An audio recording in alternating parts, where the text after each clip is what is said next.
I was very fortunate to have a family that was very supportive growing up, always having been there for me, and especially in sports and things like that. So that's something I hope that I passed along with my kids as well. But with that, in regards to the unsung hero, I would have to say that'd be my wife, Casey. I had a very unusual job. It required me to be gone for weeks and months at a time. We even had to move on occasion. So with that, she was always the rock and the foundation for our family. So in many ways, she has to be my unsung hero, or we wouldn't have kept going. Love her. While it hasn't been perfect, it's still been something very special.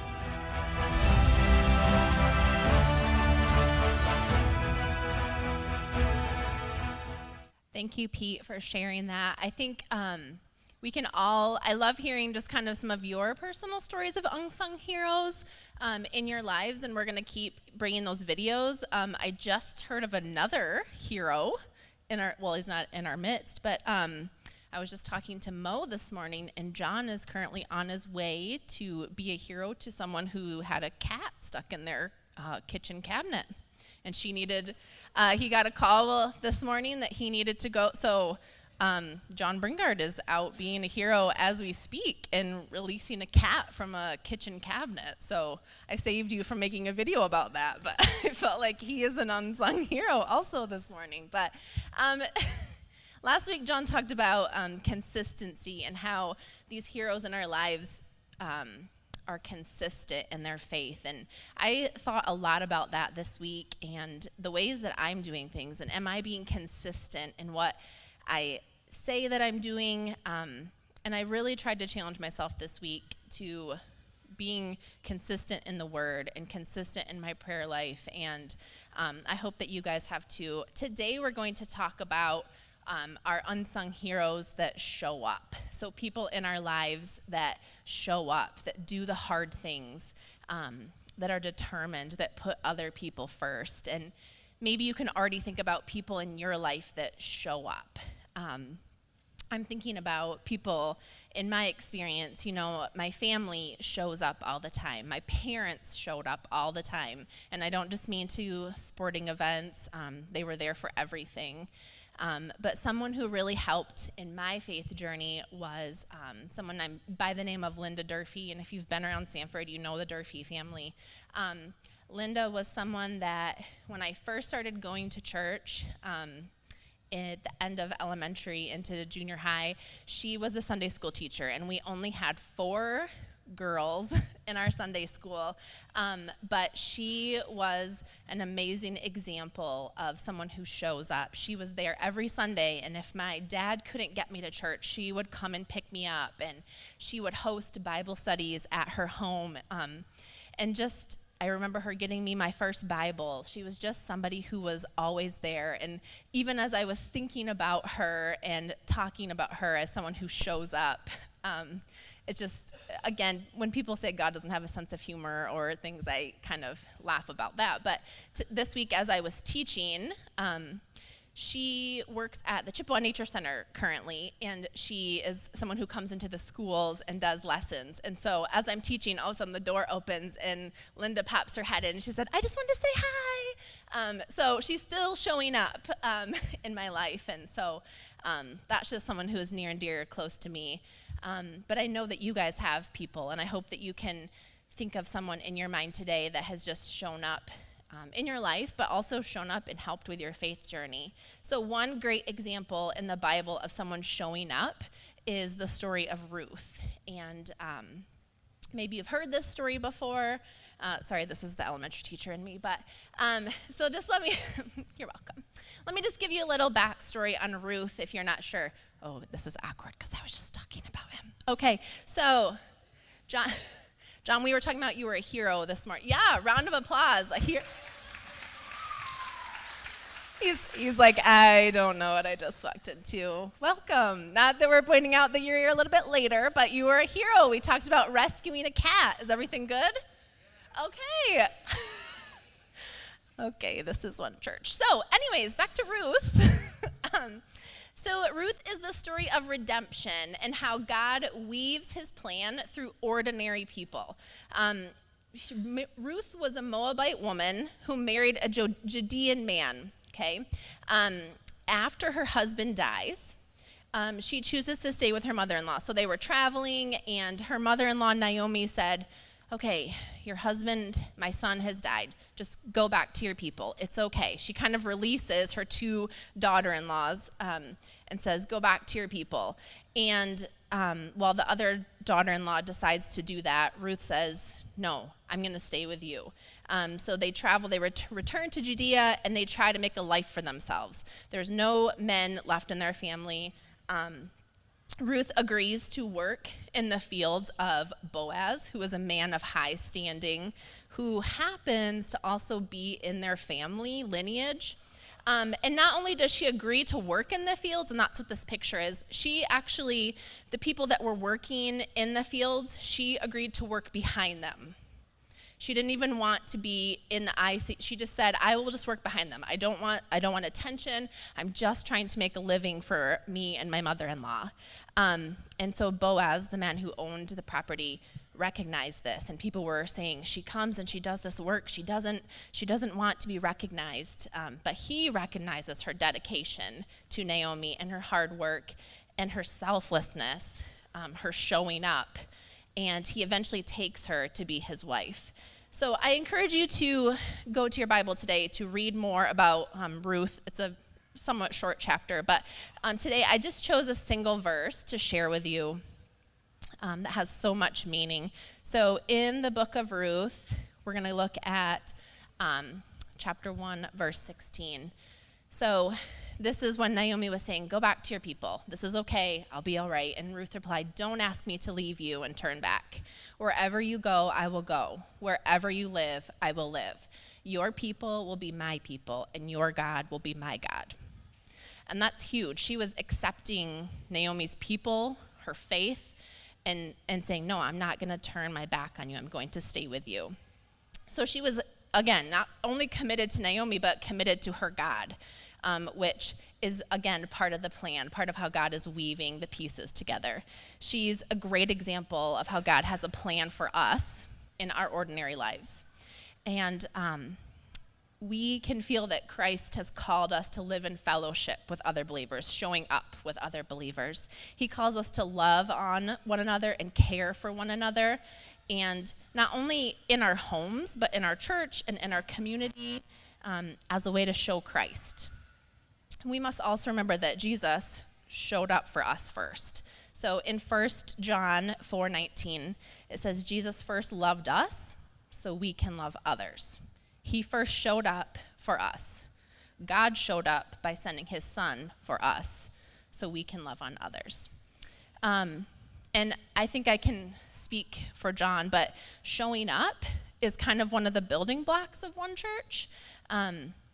Showing up, yes, here on Sundays, we need to be here. Showing up in the community, so many ways that we do that. Showing up with our families, showing up for youth group, showing up for each other in times of need.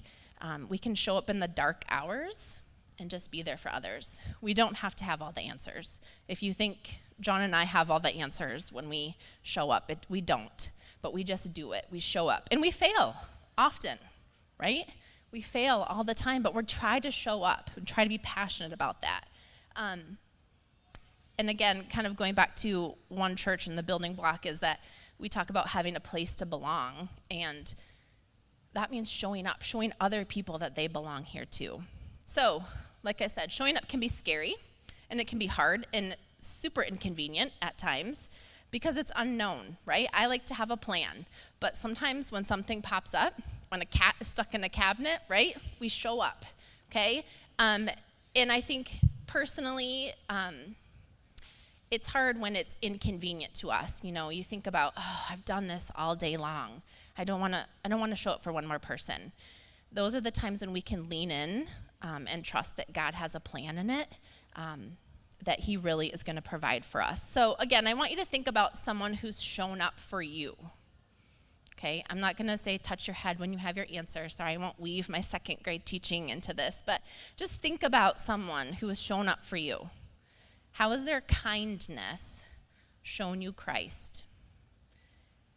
How has it helped in your faith, those people that have shown up? And if you don't have someone, you have Jesus. Jesus has shown up for you. That's the ultimate example.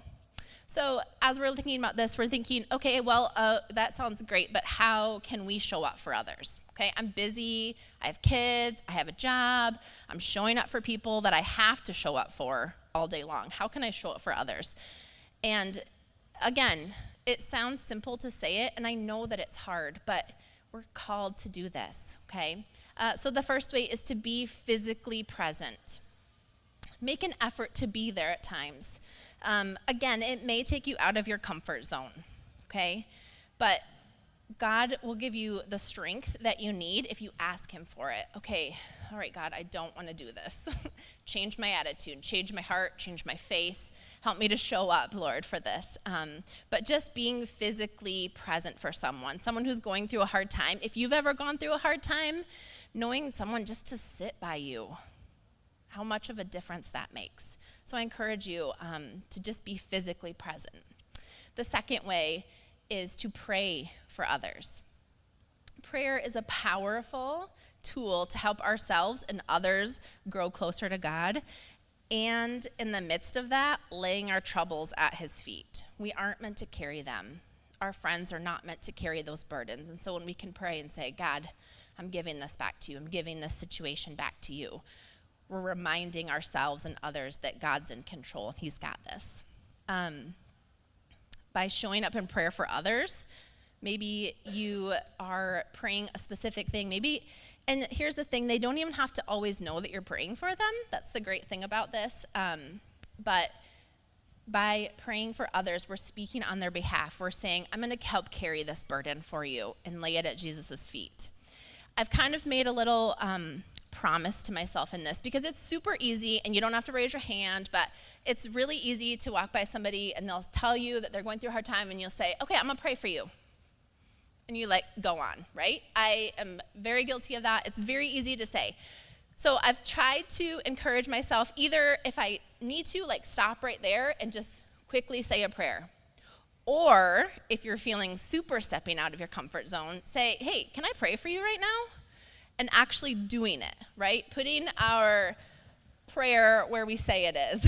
And not just saying, I'm going to pray for you, but actually doing it right then, right there. Or maybe you're someone who likes to write out your prayers. I often am doing that in my journal, writing things out. But doing it right there when we say that we're going to do it. The next way that we can show up for others is by showing kindness and generosity. Now, this time of the year, there's many opportunities to do this. It feels almost too easy, right? We're bringing food donations. We're going to have probably mittens and coats that people are bringing in. It feels super easy to do that. But let me encourage you that this is a year-long, lifelong thing that we can do.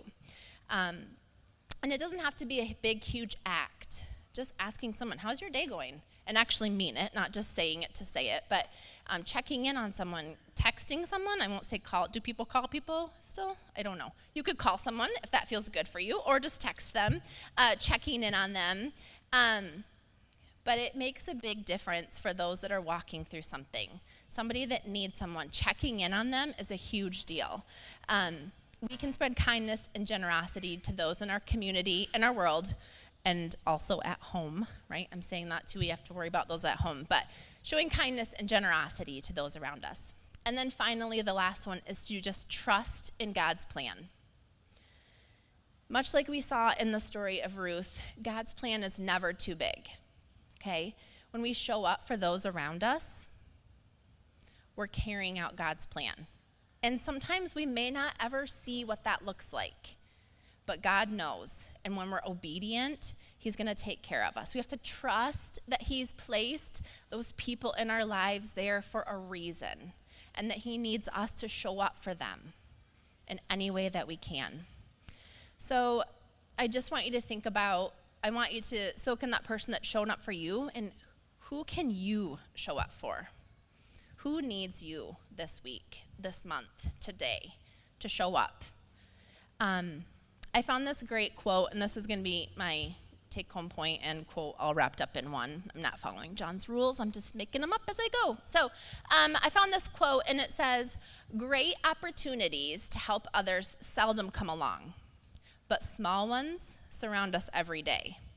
Rarely, now, and there are, but rarely are big, huge gestures that we can step in and help someone with. There are, but rarely are there great opportunities. But every single day, we have small chances to show up for others. Again, smiling at someone, right? Asking them how they're doing, okay? Ways that we can show up for people. We need people to show up for us, and we need to show up for others. So I hope that today you can look for ways to show up for others. And again, if you're feeling kind of like, I don't have anyone that shows up for me. You do. You have Jesus. And Jesus showed up for you. And that was the, if I can say, the ultimate show up, right? He showed up because he loves you. Now it's our turn to show up for others because of this love. Okay, do you want to come? I'm going to pray. Okay, I'm going to do that. Will you pray with me? Lord, thank you for today. Thank you for this place that we can come together, Lord, and be around other believers and soak in your truth and your goodness, Lord. Thank you for those that have shown up for us and shown your love in dark and hard times. Thank you for sending your Son for us to show us how much you love us. I pray that today you can whisper to our soul someone that we need to show up for, and help us to take that scary, uncomfortable, sometimes inconvenient step to show up for someone. Let them know we're thinking of them, spreading your love to those around us in our homes, in our church, in our community, Lord. That's the plan that you have for us, and thank you for trusting us with it. We love you so much. Amen.